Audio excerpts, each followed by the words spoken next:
Hello Hawthorne Sycamore, it's time for the next part of our class reader. We're still reading the Skylarks War by Hilary McKay. In the last part of the story I read, I asked you what you think will be happening to the main characters now, because we're at that point in the story where we're a good 3/4 of the way through. We have gone on such a journey with these characters, we know so much about them, we're invested in their stories. We've got Clary, who we now know is a really intelligent girl. Despite sort of the obstacles that have come with losing her mum, she has thrived and been really successful, especially academically, and she's now become a mother's help. So she's now got a job earning money.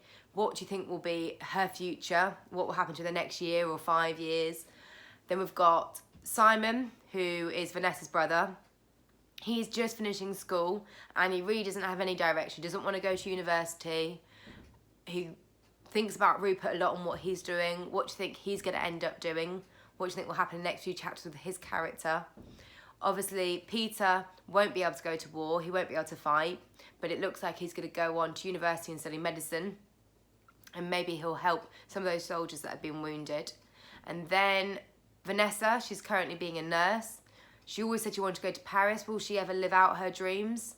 And then finally Rupert, we know currently it's summer 1917. He's still in the front line. He's in Flanders. He's still fighting. Is he going to come back the same person? Will he ever find happiness? Will he even survive the war? What do you think will happen to our Rupert? Right, so the next chapter is called Violet and the Pink Beret. So chapter 28. It was the weekend, and Clara had a list of jobs she ought to do. They included, among other things, her weekly letters to Rupert and Peter, and somehow organising proper food for the next day. Clara's father, despite his weekday absences, expected Sunday lunch to appear in a well-dusted dining room at 1 o'clock promptly, no matter what was happening in the rest of the world. Clara could hardly spare the time for cooking and housework anymore. The 12 hours a week she spent being a mother's help could have not been happier, but they made an awful hole in her day. Worth it, though, thought Clary. It was not just the 6 shillings, welcome as they were. It was the warm house waiting at the end of the day, the half-grown kitten sleeping in the armchair, the teapot standing beside the cups, the pot of jam and the plate piled with brown bread and butter ready to be shared before they got down to work. At first, Clary had hesitated in joining in with tea. There are 4 cups, Miss Penrose, a kind twin, had pointed out, and 4 plates. Miss Penrose, that's how Miss Fairfax had introduced her to the children. Here is Miss Penrose, and you are extraordinarily lucky to have her, she had said, and given Clary a firm get-on-with-it nod as she left them at the gate. Clary had fought back the desire to say, call me Clary, and got on with it. It helped be Miss Penrose. Much to her surprise, Miss Penrose could do things that Clary had found very difficult. Miss Penrose could say, tell me what you can remember from yesterday, or, Robbie, I think you need to wash your buttery hands. It made her feel grown up and confident, and already she was helping. Often now, a twin cried out, oh yes, I understand. Clary loved it when someone understood. 6-year-old Robbie had joined in for the first day. Teach me too, he had begged, climbing up to the table. At first, he simply toiled over copying pictures Clary drew for him. Then she drew him a kitten reading a book, and then suddenly he was reading too. He loved words that rhymed. Kitten. Mitten, he copied, breathing heavily over the paper. Written, he added triumphantly, all by himself. Look, Miss Penrose, I've written. You really have, exclaimed Clary, equally proud. Last week he could only write Rob, observed a twin. R-O-B, that was all. Last week I cried in maths, said the other twin, from fractions. Imagine crying at fractions now. Years before, Peter had taught Clary fractions with the apple slices at the kitchen table. Now she was teaching kitchen table fractions herself, this time with bread and butter, but not Now she was teaching kitchen table fractions herself, this time with bread and butter, but just as successfully. For a whole week, no slice of bread was eaten before it had been divided into halves, thirds, quarters, 6 and 12ths. Now the twins could juggle fraction sums with ease. 2/3 minus 1/4, they said, studying their plates with care. That's 8/12 minus 3/12, 5/12. Easy. You almost didn't need the bread and butter. I hear you're coping very well, said Miss Fairfax at school. Are you enjoying it? I love it, said Clary, and it was true, but still it made an awful lot of late-night homework. On Saturdays, it was Rupert's letters that Clary began first. Dear Rupert, The moon last night was like a picture in a book, a silver crescent with a big star nearby that was the planet Venus. I made a wish. I've got a job now, Rube. I'm a mother's help. I earned 6 shillings last week. It's very hard not to rush to the shops and spend it all. I did buy a bottle of silver ink in the stationer's. Unfold this little piece of black paper and you'll see the moon and Venus shining over the chimney pots. I drew them for you. The silver cat is the real cat that belongs to the people I work for. His name is Mr. Paws. Grandmother writes that grandfather is not well. She says his chest is very wheezy and he won't get out of the house anymore. She is quite well herself though, and she says nothing changes in Cornwall. I'm glad about that. I like to think that every day our train huffs into the station and stops in a cloud of steam and people come in hurrying over the footbridge to meet you. And you can see the sea as soon as you jump out, blue and green behind the red rooftops. I have to go. Miss Vane has arrived with a cookery book. She says it will help me take care of my poor father. With love and a hug from Clary. As well as the cookery book, Miss Vane had brought a flabby parcel of liver wrapped up in brown paper. Liver needs an onion with it, she told Clary. Have you an onion? No, said Clary thankfully. I thought not, so I brought you one. Clary looked fearfully at the brown paper bundle and asked if Miss Vane had rather not keep it for her cats. Clary dear, there's a war on, said Miss Vane, rather sternly. My cats are managing on Beast Heart. I am very lucky to find this liver, and I thought of you straight away. The only difficulty is that it needs cooking at once, and I have to be out at the Red Cross meeting, so I won't be able to help. Couldn't it be cooked tomorrow, pleaded Clary. I'm afraid by then it will be off, said Miss Vane solemnly, which is why it was so cheap. I bookmarked a simple recipe, and I'm sure you will manage. Liver doesn't take long. You can have it tomorrow with a baked potato, and that will be a very nice lunch. But you said it would be off. Not cooked, said Miss Vane patiently, always remembering that Clary hadn't a mother to teach her such things. Cooking will save it. I must hurry. We're packing parcels for the Italian front, where they are having a dreadful time. I'm a coward, said Clary remorsefully.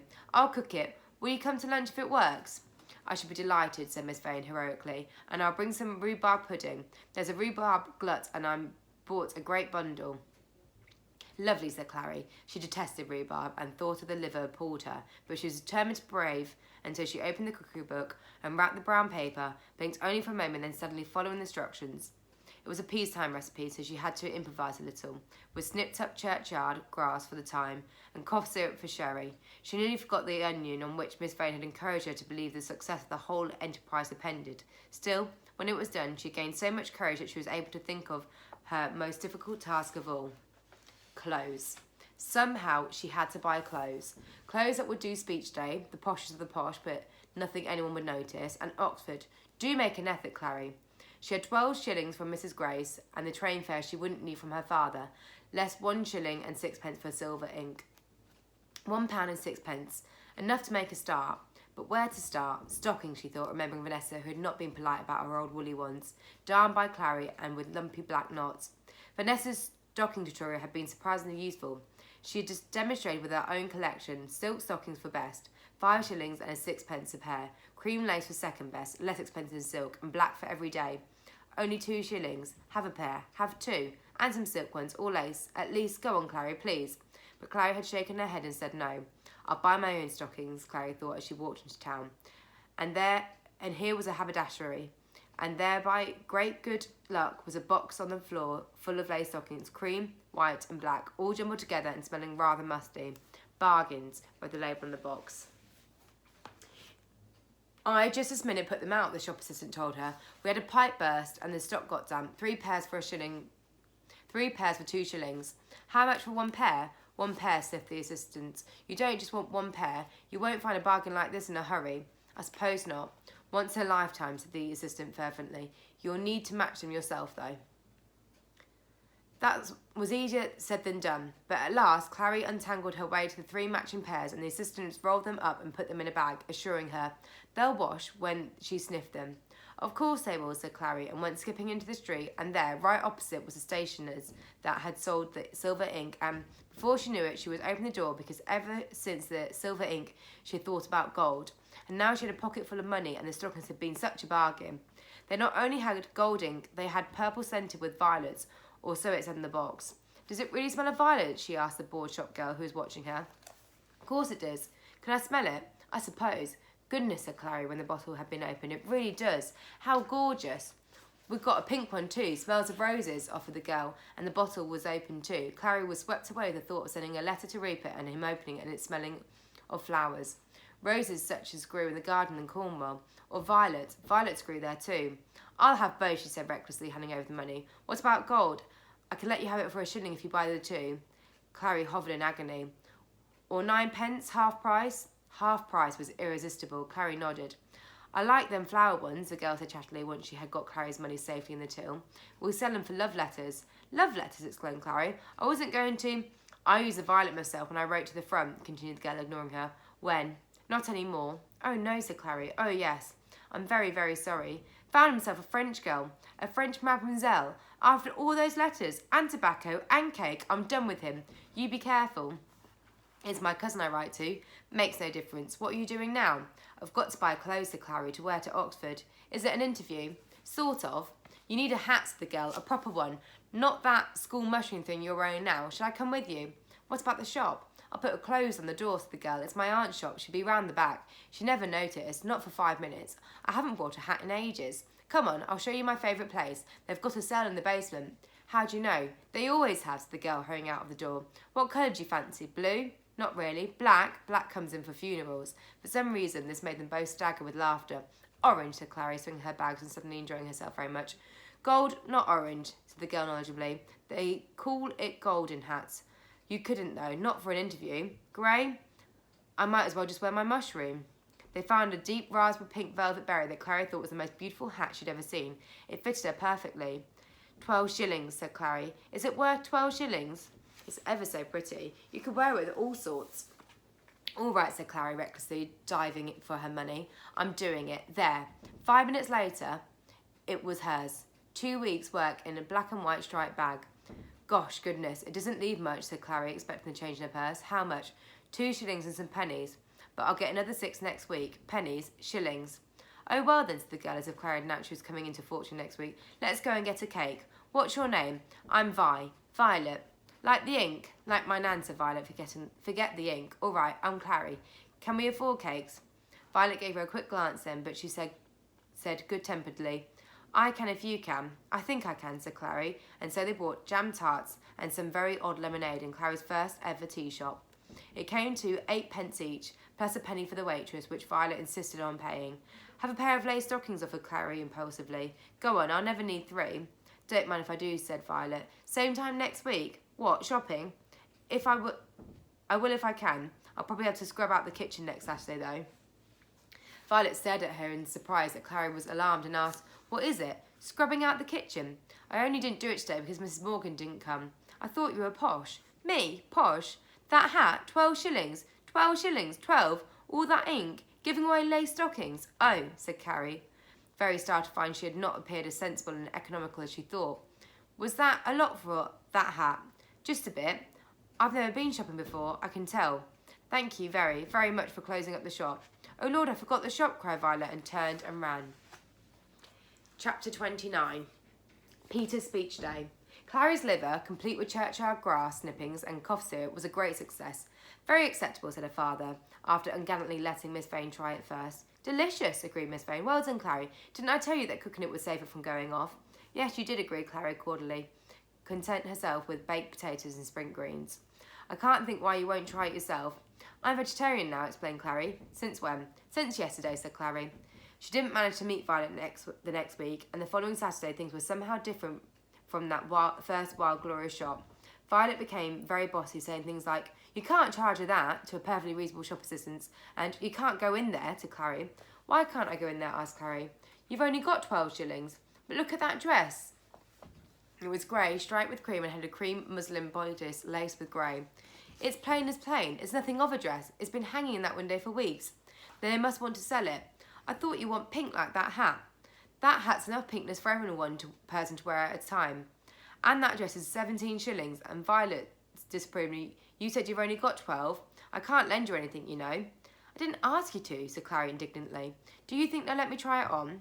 Violet shrugged. Well, I'm going inside to look at it properly, said Clary. As soon as she stepped through the door, she was pounced on and urged into the dressing room, where it was discovered that the grey dress fitted her perfectly. It's been too long in the window. It's faded down one side, observed Violet, who carried into the shop after all. Not very much, said Clary, and then absolutely scandalised Violet by offering 12 shillings for it now and another 5 in 2 weeks' time, and meanwhile they could have a little silver watch as proof she'll come back. They must have wanted to sell it. Instead of chasing Clary out the door, as Violet half hoped they would, the manager came over, inspected the watch and agreed. Then they wrapped the dress, took the 12 shillings, the watch, and Clary's name and address and handed her the box. You've got a nerve, said Violet when they finally emerged on the streets. And you are posh, whatever you say. Where do you get your money from? Your millionaire dad? I work after school and on Saturday mornings, replied Clary, too happy with her dress to be offended by this. I stay with 3 children till their mother gets home and teach them things for their homework. What sort of things? Oh, anything they need. Maths and French and Latin. What was all that about scrubbing kitchens then? Clary looked at Violet and saw that somehow she had hurt her. You can do Latin and scrub kitchens, she said. Huh? Said Violet. You can borrow the pink hat whenever you like. How many love letters have you written with that ink? 2, said Clary, but they're not love letters. I'm sorry about the person you wrote to in France. Oh, him. Miss Vane organises a Red Cross group church in St. Christopher's Church Hall, Wednesday nights and Saturdays. Lots of girls knit socks and mittens and things, and they put little folded messages inside them before they send it off to cheer up the soldiers. Often they get letters back. Oh, and they have tea and do games at the end, and make jokes, like pretending they know who they're knitting for. They say, this is for Albert, don't tell his mum, and make up stories as if they know him. Do you go? Sometimes. I'm knitting a scarf. I'm a bit slow though.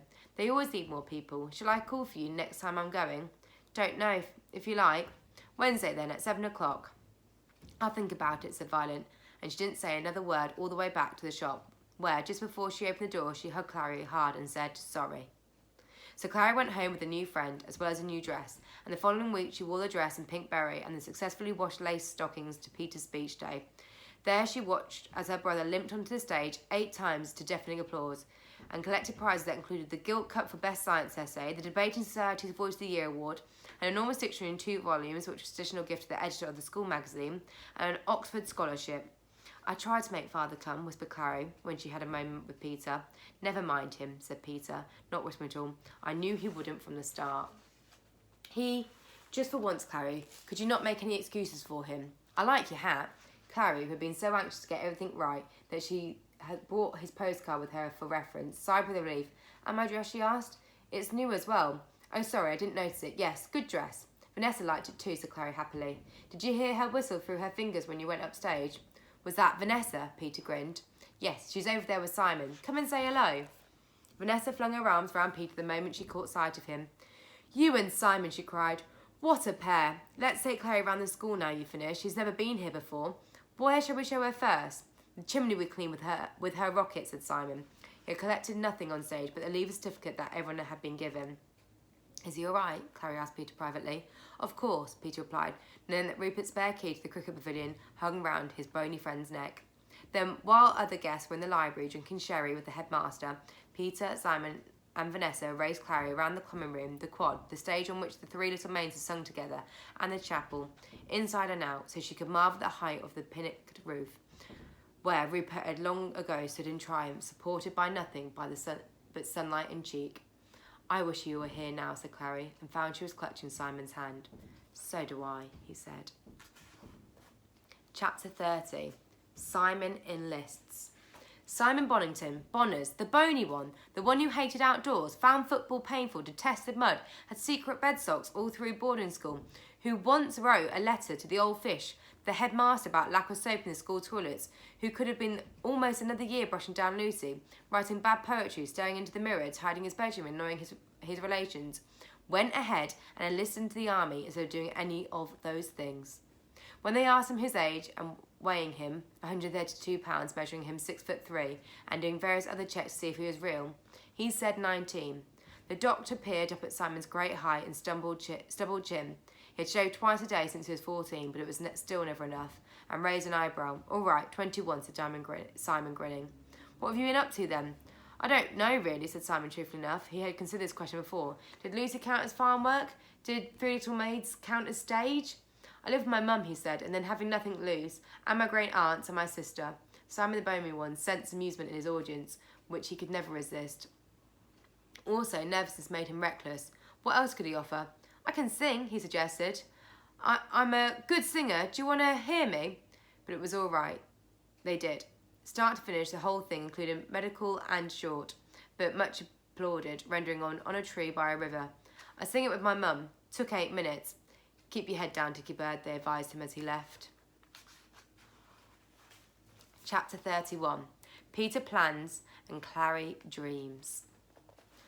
Peter's father said, "A doctor, a medic, a medical degree. Where on earth do you get your ideas from?" Peter thought of his mother, whom no one had been able to help, of the soldiers returning with injuries that would be with them for life, or his own badly set leg. However, he had lived too long with his father's complete lack of interest to try and explain these things. "Just thought I might," he said, and shrugged. "And how do you propose to manage? You won't be earning for years." Peter said quite the opposite. He had a job for the summer already. Porter at the local military hospital with a letter of introduction from Oxford, asking if he could spend his free time serving on the wards. "Well, it seems that I've no say in the matter," said his father peevishly. "I did hope you'd find something meaningful to do. We could have found a place for you in this office in time. I hope it's just not another one of your fads." Their conversations always seemed to end with one or the other one slamming out the room. This time it was Peter who stomped upstairs and related the conversation to Clary. "I used to think you'd work in a museum," said Clary, "researching and writing books. Perhaps father did too." "He didn't. He thought I'd work in his beastly office." "Oh, well, he can't make you," said Clary. "I expect you'll be a good doctor. I'm so glad you'll be here this summer. I'm glad you're here now. Miss Vane brought us a great bag of watercress this morning, and a poor little duck." "A poor little what?" "Duck. A duck to cook, to celebrate you doing so well. It's still got all its feathers and beak and feet and everything. It still is a duck. Will you come and help me?" "What do you want me to do?" "Stand guard while I bury it in the churchyard." "Oh, all right," said Peter. The summer passed in dust, thunderstorms, food queues, short tempers, work, and trying not to think. Fear lurked in the undergrowth for days, waiting for the moments when the noise of everyday living died down. Then, while Peter kept watch in the nighttime corridors, or Vanessa paused between dances to ease her aching feet, or Clary hung, pen poised over a blank sheet of letter paper, then the fear would come. Where was Rupert? Clary wished she had someone to talk to about him. Peter was no good. It only stirred up the old guilt that Rupert was enduring a life he had escaped. Vanessa was elusive when his name was mentioned. Violet was the best. Violet asked, "Did he like the ink?" He didn't say. "Have you got a picture of him?" Yes. Clary reached automatically into her bag for the one she carried everywhere, cut small enough to fit in a little card frame. "Cool, lovely," said Violet. "Why is he not in uniform?" "It was before, in Cornwall." "Was it cloudy in Cornwall?" "No, it's the steam from the train." "Who's he looking at?" "Me." "Well," said Violet, "don't tell me you don't write him." "Oh, never mind. I like that Red Cross thing you took me to. I've done 2 pairs of socks already and stuffed them full of messages, and I heard there's girls needed on the trams and I've applied. I know I shouldn't say it, but I quite like this war. There's more to do. Do you think it's really so bad over there as people say?" "Yes, I think it probably is," said Clary. She had found the newspapers in the library now and had no illusions left. "Still, you carry on," said Violet cheerfully. It was true. They kept on doing ordinary things. They coped with the endless shortages in the shops, treasure hunting in the backs of cupboards for things they had never known mattered before, like forgotten packets of tea or sugar or rice. A triumphant box of lavender soap showed up just in time for Miss Vane's birthday. "I hope she didn't give it to us," said Peter. "She'd be glad to get it back if she did," said Clary practically. They were both busy that summer. The Grace children no longer needed extra coaching, but the mother had asked Clary to stay on for the school holidays. Peter was at the hospital day and night, hobbling down the corridors, pushing trolleys and wheelchairs, or shadowing the doctors and nurses. Sometimes, scrubbed up, he hovered at the back of an operating room. In between shifts, he found a quiet corner and made his way through as much as he could of the reading list sent out from Oxford. He often woke with a jump over a pile of notes or a textbook. Clary was thinking of Oxford too. She arranged a day off with Mrs. Grace, put on a grey striped dress and her raspberry beret, and travelled there with Miss Fairfax. Chapter 32. Clary visits Oxford. "Nothing is the same as Fairfax," warned Clary. "There are soldiers billeted everywhere. My college is a hospital. I can't take you in. They've put us up in a little corner of one of the men's plays. I'm going to show you as much as I can and introduce you to a great friend." And so she did, introducing Clary to the principal of college, saying, "Miss Penrose, meet Miss Penrose." The Miss Penroses looked at each other and laughed in surprise they shared the surname. And then Clary was rushed around libraries and common rooms, in and out of a punt and back to college for tea, with students who had stayed behind to work through summer. Nobody there thought it was odd to like Latin. Her raspberry pink berry was much admired, and there was a lot of hopeful talk about the war. Clary noticed how, unlike home, they talked about it as if it really would end, had to end, could do nothing else but end. Then colleges would fill up again, and there would be good academic work to be done by women as well as men, especially by women. Now it'd be seen what they could do. Everyone spoke as if Clary would quite naturally be coming to join them. Bring your bike, they advised, and your lovely pink hat. So, said Miss Fairfax on the train home, 2 years, Clary, and then it could be your turn. You better get down to some real work now. Can that brother of yours start you on Greek, or had it better be me? Greek. Oh yes, they'll examine you in Greek and Latin and maths the moment you set nose through that door. Always supposing you're invited to the door in the first place. Still, we've made a start. Everything your brother did easily through school, you will have to do the difficult way, which will toughen you up wonderfully. So let us not lament. No more Grace children next term, I'm afraid. Mrs. Grace doesn't need me anyway, said Clary a little ruefully. The twins are all caught up with work, and they can take care of Robbie after school too, I expect. Excellent, said Miss Fairfax. Then you better make that dress last and hang on to your hat now. Now then, Greek, recite after me, Alpha, Beta, Gamma, Delta. For a little while they both had forgotten about the war. Chapter 33, Clary's Butterflies. However, the war was still there. The Western Front still stretched in its monstrous smile across the battered lands. Rupert, back in Flanders, had a fleeting few minutes of awful, clear-eyed sanity during which he wrote a letter to Clary, the first one for months. Were they real, those summers? There used to be skylarks. There used to be green waves. There used to be buns with raspberry jam. There used to be grass and quietness. Is everything left how it was before? So many things are gone. Are you still the Clary who sent butterflies, or have you vanished too? Rupert knew now that he should have taken more notice of the grass and the quietness. Thick, wild grass, springy with life, the clean smell of it, and the quietness. So quiet that you could hear a wasp shedding wood for its paper nest. So quiet that bird songs could wake you from a dream. That a pony's hoof sounded loud and a steam train pulling into a sunlit station was a glorious clattering, hissing roar. Clary, he said out loud, and for one moment the grass felt close enough to touch. Peter was at home when Rupert's message arrived, which was a miracle because he was usually in Oxford. He saw Clary's face light up in the sight of Rupert's handwriting, and then he saw the lightness fade as she read. I've always written to him every week, she said. I don't know if he gets my letters, though. He doesn't write like he did. He hasn't replied for ages. I thought he'd forgotten us. Not forgotten, said Peter, his mind going back to early weeks at boarding school when it seemed to him that the only way of surviving was to numb the memory of any other life. He perhaps just didn't let himself remember. He sounds so far away. Peter hugged her, less awkwardly than in the past. He's still alive anyway, he said, and did not add, as he always once would have done, or was.